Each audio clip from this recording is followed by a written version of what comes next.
এর আগে আপনারা কোথায় ছিলেন? আমার জন্মস্থান ওই দৌলতপুরে। আচ্ছা, এখান থেকে কিভাবে আপনারা গেলেন মুন্সিগঞ্জ থেকে?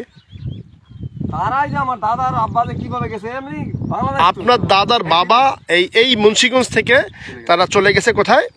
দৌলত। তখন খুব অভাব ছিল, অভাব থাকার ফলে কাজের উদ্দেশ্যে এখান থেকে জায়গা জমি বিক্রি করে চলে গেছেন দৌলতিয়া। মানে আমার দাদা যা বলতো শুনেছি, আমার আব্বা বলতো। আচ্ছা, এখানে অভাব খুব অবটন ছিল। দৌলতিয়া মানে রাজবাড়ি? না না না, ওইটা রাজবাড়ি তো ধরো এই তো রাজবাড়ি মেলা দূর, কুষ্টিয়া রাজশাহী বর্ডারে। আচ্ছা, সাথে আমার বাড়ি। আচ্ছা, রাজশাহীর যে দৌলতিয়া আছে সেখানে। আমার আইডি কার্ডটা হলো রাজশাহীর। ও আচ্ছা আচ্ছা, মানে সবার আইডি কার্ড কুষ্টিয়ার। এখন ওখান থেকে এখানে চলে আসছেন কিভাবে? ওই তো আমার বংশের লোকের সাথে দিল্লিও তো আছে যোগাযোগ ছিল। আমি বলি আমার দেশের লোক এই কাজ কাম করতে ওই জায়গায় আসে। আচ্ছা আচ্ছা, হ্যাঁ আসে, ওই যে আলু তোলা। ওই আস্তে আস্তে পরিচয় হলো। আমি ওই দেশে থাইকো সাইকেল নিয়ে দুবার আলু টানতে এই দেশে আইছিলাম। আচ্ছা, সাইকেল নিয়ে আলু টানতে আইছিলাম। এই তো সেভাবে আস্তে আস্তে এইভাবে এখানে ভালো লাগে, চাষাবাদও করা যায়, জমি জমা পাওয়া যায়, তারপর ধনকাঙ্গে মাছ টাছ মারা যায়। আচ্ছা, এভাবেই আলাদা দিন কাটায়। আচ্ছা, এখন আপনার পেশাটা কি? আমার পেশা আমি খানিক জমি চাষ করি। আপনি বিয়ে কি এখানে করছেন না সেই আমার দেশে দৌলতদিয়া? ভাবি সহ এখানে চলে আসছেন। আপনি কয় সন্তান বলছিলেন যেন? 5টা। আপনার 5 সন্তান। আচ্ছা, এখানে আপনি এই যে বিস্তীর্ণ চরের মধ্যে আপনি বসবাস করছেন, আশেপাশে দোকানপাট নাই, আশেপাশে খুব একটা জনগণ নাই, অনেক দূর দূরান্তে কিছু বসতি রয়েছে, অনেক দূরে দূরে বসতি রয়েছে। আপনারা এখানে থাকতেছেন, এখানে কতদিন যাবত থাকতেছেন? এখানে আমি 6 বছর থেকে আসা যাওয়া করি, এখানে থাকি। এখানে স্থায়ীভাবে ঘর করছেন কতদিন? এখানে ঘর করলে যে মাস আর এক হইলো, 2.5 মাস। 2-2.5 ওই থেকে এই যে কুলাটা, হ্যাঁ ওই সরে ছিলাম 3 বছর। আচ্ছা আচ্ছা আচ্ছা, ওখান থেকে আবার এখানে চলে আসলেন কেন? ওখান থেকে ওখানে তখন বর্ষাকালে ওখানে থাকা যায় না, পানি মেলা হয়ে যায়। ও আচ্ছা, মানুষজন থাকে না ওইটাতে। মানে এই যে ছেলে পেলে খেলতে কুলা গাছটা এইখানে ছিলেন, তাহলে ওইটা কি এখান থেকে একটু নিচা? না না, ওইটা তো ওখান থেকে এটা মেলা উঁচা, ওখান থেকে এটা উঁচা। এই জন্য আপনি এখানে চলে আসছেন। আচ্ছা, আপনি তাহলে এখানে চলে আসছেন 2.5 মাস যাবত এখানে ঘর করছেন, কিন্তু এখানে আসছেন 6 বছর যাবত। এখানে আপনার পেশা হচ্ছে মাছ ধরা, যেটা আপনি বললেন। তো মাছ ধরে আপনার সংসার চলে? মাছ ধরি, পাশাপাশি কিছু আবাদ করি। আচ্ছা, কিছু ওই যে ফসল উৎপাদন করেন। আচ্ছা, তো এই জায়গাটা কাদের বলছিলেন যেন? এই যে কালু গাজীর পিতা জলিল গাজী। কালু গাজীদের পিতা জলিল গাজীর জায়গা। এখানে আপনি থাকতেছেন, কোনো ভাড়া টাড়া দেওয়া লাগে না। আপনি এখানে থাকতেছেন, কিছু আবাদ করতেছেন এবং এই মাছ ধরার কাজ করে আপনি আপনার জীবন পরিচালনা করছেন। তো যাই হোক, এখানে তো স্কুল নেই আশেপাশে, তাহলে আপনি আপনার স্কুল নাই, একটা মাদ্রাসা করেছে, পরশুদিন থেকে চালু করছে ওই ওদিকে। আচ্ছা, এটা কারা করলো? এটা যাই হোক, তাহলে আপনার ছোট সন্তান ওরা কি পড়াশোনা করে নাকি? সন্তান সব তো সিয়ানো হয়ে গেছে, একটা মেয়ে আছে খালি। আচ্ছা, এই 10 বছর বয়স।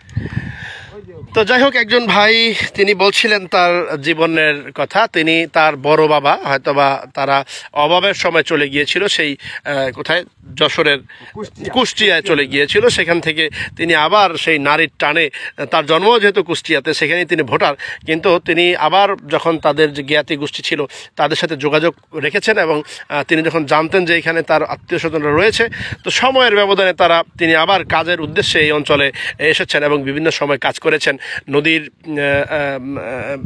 কাজ করেছেন এবং আলু টানার জন্য, আলুর কাজ করার জন্য তিনি এসেছিলেন।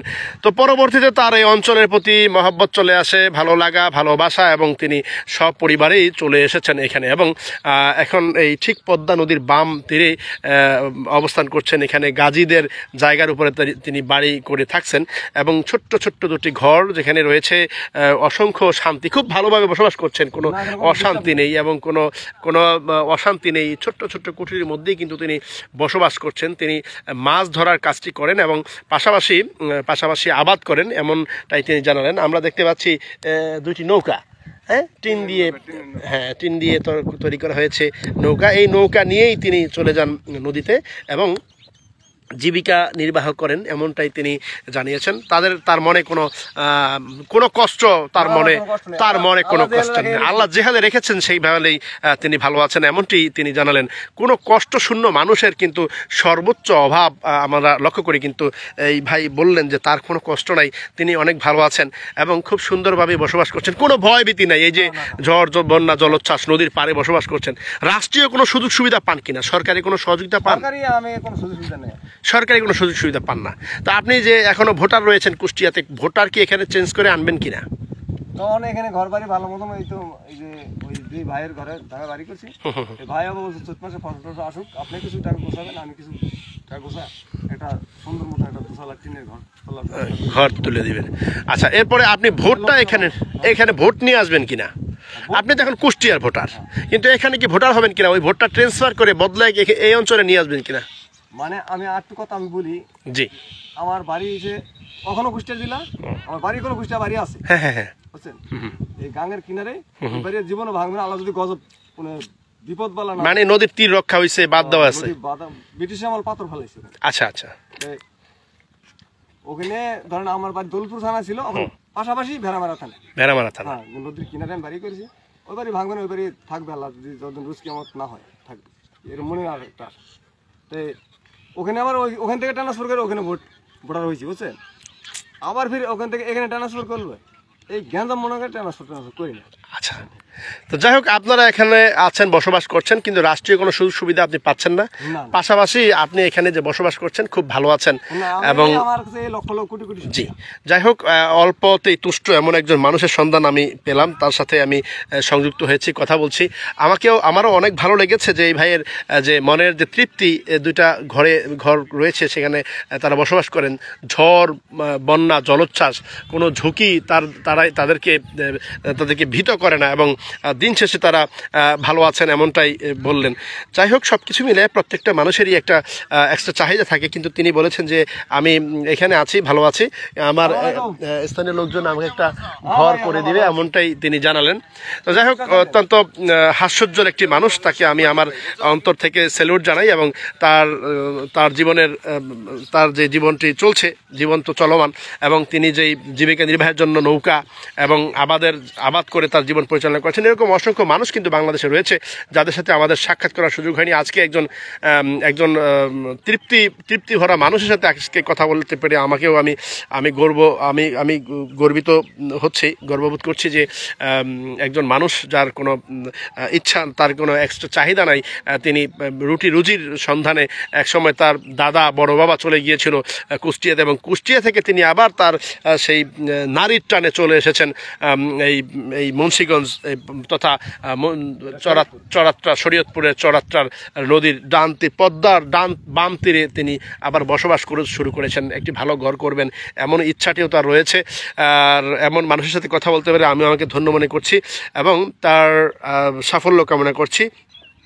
এবং তিনি যে জীবন পরিচালনা করছেন, তার জীবনটা যেন অত্যন্ত সুন্দরভাবে আল্লাহ পরিচালনা করার সুযোগ দেন এবং কখনোই যেন অভাবগ্রস্ততার মধ্যে না পড়েন, সচ্ছলতা যেন তার থাকে। তার আরও উত্তরোত্তর সাফল্য কামনা করে, এবং এরকম অসংখ্য মানুষ রয়েছেন যারা নিম্ন আয়ের মানুষ এবং সচ্ছল যে অবস্থায় থাকুক না কেন, সরকারের সুদৃষ্টি কামনা করব। তাদের হালকা কিছু চাহিদা থাকে, এই চাহিদাগুলো মেটানোর জন্য আমি আহ্বান জানিয়ে এবং দেশ ও প্রবাস থেকে যারা দেখছেন তাদেরকে শুভেচ্ছা অভিনন্দন জানিয়ে আজকের মতো আমি এখানেই শেষ করছি। আসসালামু আলাইকুম।